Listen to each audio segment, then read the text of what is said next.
राजस्थान में भील प्रदेश बनाने की मांग पिछले कई सालों से उठ रही है, लेकिन अब प्रमुखता इसे जब मिली है जब राजकुमार रोत जैसे नेता इसे आंदोलन बनाने पर तुले हुए हैं, इस बात को मनाने पर तुले हुए हैं कि भील प्रदेश बनाया जाए।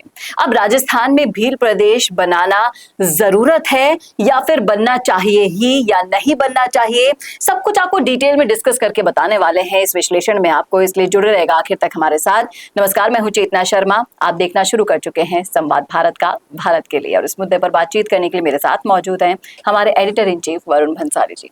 वरुण सर, जिस तरीके से हम हर मुद्दे पर बात करते हैं, तो कई बार हम भील प्रदेश पर बात कर चुके हैं। हमारे व्यूअर्स को भी मैं देखती हूँ, उन्हें बड़ा पसंद आता है जब हम भील प्रदेश पर बात करते हैं, उसे आगे ले जाने पर बात करते हैं।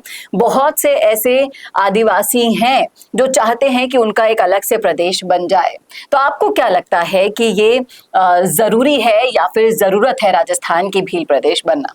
देखिए, इस मुद्दे पर डिबेट चाहे कितने भी हो, लेकिन इस मुद्दे पर सच्चाई को सामने रखना बहुत ज्यादा जरूरी है।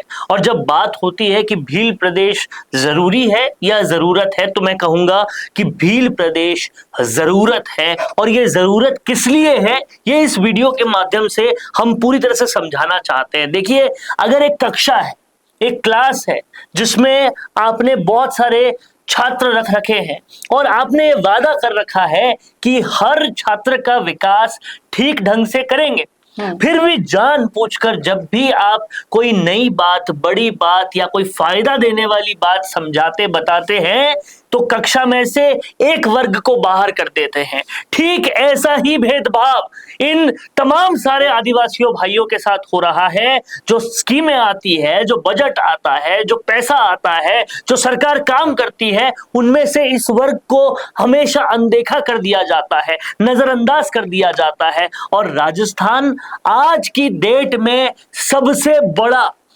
बड़ा राज्य है भौगोलिक दृष्टि से, और भौगोलिक दृष्टि से बड़ा राज्य है तो विकास भी बड़े तौर पे होना पड़ेगा।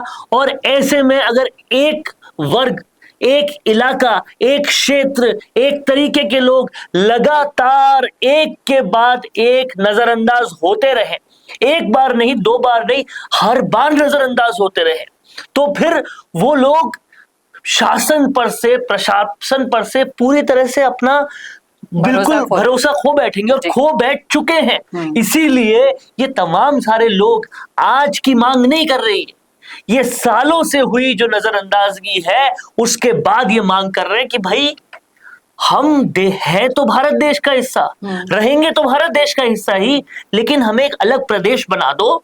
ताकि देखिए, इसको अगर किसी तरह की अगर अब ये कहेंगे ये किसी तरह का विरोध है, तो उस दृष्टि से आप देखेंगे तो कभी भी सही नहीं लगेगा आपको।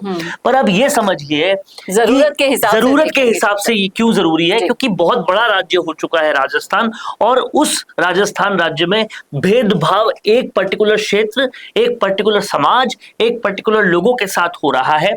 अगर उनको अलग शासन प्रशासन दे दिया जाए तो वहां उनको अलग बजट मिलेगा, केंद्र का अलग बजट मिलेगा, हर तरह से बजट अलग मिलेगा, उनके टैक्सेस अलग होंगे और उस बजट से वो अपना विकास कर पाएंगे। लेकिन जिस स्तर पर संघर्ष चल रहा है इन सब चीजों को पाने के लिए, आपको क्या लगता है कि ये कब संभव हो पाएगा? क्योंकि सालों से तो आजादी को हमें इतने साल हो गए, ये संभव तब हो पाएगा जब जो शपथ लेते हैं ना पॉलिटिशियन, राजनेता, जब शपथ लेते हैं उस पर 1% भी अमल कर लेंगे, 2% भी अमल कर लेंगे तो ये संभव हो जाएगा। बट ये अमल करने का काम होता ही नहीं है। क्या शपथ लेता है एक राजनेता? वो कहता है जो पंक्ति के सबसे अंत में है उसका विकास करेंगे, जो सबसे ज्यादा पिछड़ा है उसका विकास करेंगे।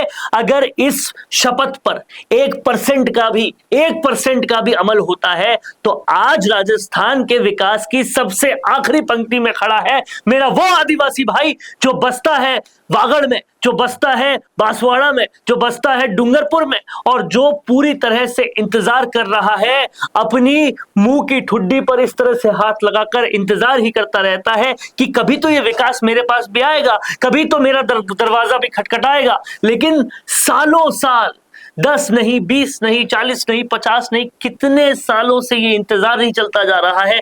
आखिर करे तो करे क्या? कहते तो लोकतंत्र में ये है कि ये लोगों का तंत्र है, ये जनता का तंत्र है, मालिक इसकी जनता है। जाकर देखिए एक बार वागड़ में, जाकर देखिए एक बार डूंगरपुर में, बांसवाड़ा में, वो जनता पूछती है क्या मालिक ऐसे होते हैं?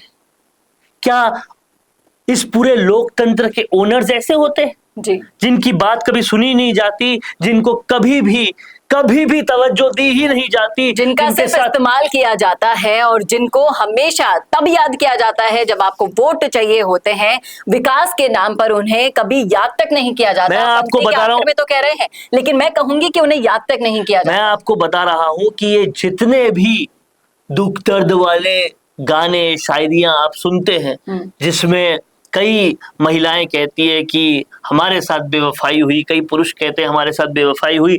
बेवफाई का असली मतलब पूछिए उनसे जो विश्वास रख के लोकतंत्र पर वागड़ और इस क्षेत्र के लोग वोट देते हैं। कितनी सरकारों ने उनके साथ बेवफाई की, किस तरह से उनके साथ छलावा किया, और वो अपनी वोट की ताकत होते हुए भी कुछ नहीं कर पा रहे, क्योंकि सब एक ही थैली के चट्टे बट्टे थे। लेकिन अब वो वक्त आ गया है जब इस समाज में जागरूकता आ रही है, धीरे धीरे इन्हें समझ में आ रहा है कि जागरूकता हमारा इस्तेमाल आएगी, हो रहा था। आएगी, और ये सब एकता से रहेंगे, निरंतर रहेंगे, कंटिन्यूअसली रहेंगे, तो फिर जाकर कुछ बड़ा हो पाएगा। और मैं बता रहा हूं कि ये मांग, भील प्रदेश की मांग जो है, वो केवल और केवल किसी विरोधवश या फिर किसी द्वेषवश या फिर किसी राजनीतिक रोटी को सेकने के वश नहीं की गई है। ये सच में एक जरूरत है। अगर कोई जाकर देखेगा उस क्षेत्र में, मिलेगा पंक्ति के में एकदम आखिर में खड़े आदिवासी भाई से, तो उसे पता पड़ेगा कि वो 2 वक्त के खाने को नहीं, वो उससे भी ज्यादा बुरी कंडीशन में है, और उनकी मदद करना आज की डेट में बहुत जरूरी है। उनको पूरी तरह से इग्नोर कर दिया गया है। वो जिस कंडीशन में है, वो किसी पे विश्वास नहीं कर पा रहे हैं। अगर राजकुमार रोत एक उम्मीद की किरण लाते हैं और सच में इनको बदलना चाहते हैं, तो भील प्रदेश की मांग बिल्कुल लेजिटिमेट है, तभी इनमें बदलाव होगा, और कहीं ना कहीं ये आदिवासी भाई भी मुख्य धारा में आ पाएंगे। जरूरत है तो बस इस नजरिए को समझने की, जो बाबूलाल खराड़ी जैसे नेताओं को अभी तक समझ में नहीं आया। नहीं आएगा, ना बाबूलाल खराड़ी को आएगा, ना महेंद्रजीत सिंह मालवीय को आएगा, नहीं कांग्रेस के किसी और नेता को आएगा, ना बीजेपी के किसी नेता को आएगा। ये सब अधीनता में है, पूरी तरह से अधीनता में है अपनी अपनी पार्टियों के। इनकी सोच, इनकी विचार, इनकी विचारधारा सब दिल्ली से ऑपरेट हो रही है। लेकिन अब वक्त आ गया है इस अधीनता से, इस गुलामी से बाहर आकर सोचने का, नजरिया बदलकर देखने का कि आप किस तरफ अपने समाज को ले जा रहे हैं, किस तरफ अपने वोटर्स का विकास को ले जा रहे हैं। और अब आदिवासियों की इस मांग को और बुलंदी तक पहुंचाने के लिए संवाद जैसे प्लेटफॉर्म आपको ये नजरिया दिखा रहे हैं, बता रहे हैं। बस जरूरत है इस वीडियो को ज्यादा से ज्यादा शेयर कर। और मैं आप सब लोगों को कह रहा हूं कि कमेंट कीजिए, आपकी जो भी इस वीडियो के बारे में सोच है, कमेंट कीजिए। हम कोशिश करेंगे ज्यादा से ज्यादा बातों पर पूरी तरह से उनको सामने लाने की और आगे तक पहुंचाने की, ताकि दरवाजे नहीं तूफान से खुले, ये बात दिल्ली तक पहुंचे, ये बात आलाकमान तक पहुंचे, ऊपर तक पहुंचे कि क्या कंडीशन है मेरे भील भाइयों की, क्या कंडीशन है। जरूरी नहीं, जरूरत है, ये बात वहां तक पहुंचाने की जरूरत है। तो इस वीडियो को ज्यादा से ज्यादा शेयर करना ना भूलेगा, और ऐसे ही और वीडियोस के लिए देखते रहिए संवाद भारत का, भारत के लिए। नमस्कार। I will be the vibrant spokesperson bringing your message to life. Hello and welcome to MyGig. I can be your first go-to spokesperson for all kind of promotional videos, and I'm thrilled to be your voice. I can be your storyteller or your brand face that brings your message to life. With a background in acting and modeling, I can play different roles or take up any character that syncs with your requirement and bring authenticity to your video.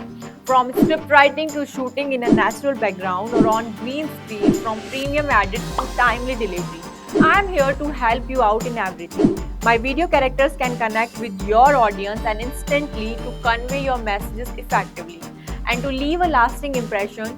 So do not wait anymore. Order now and reach out to me on Fiverr and feel free to ask anything before ordering. Thank you.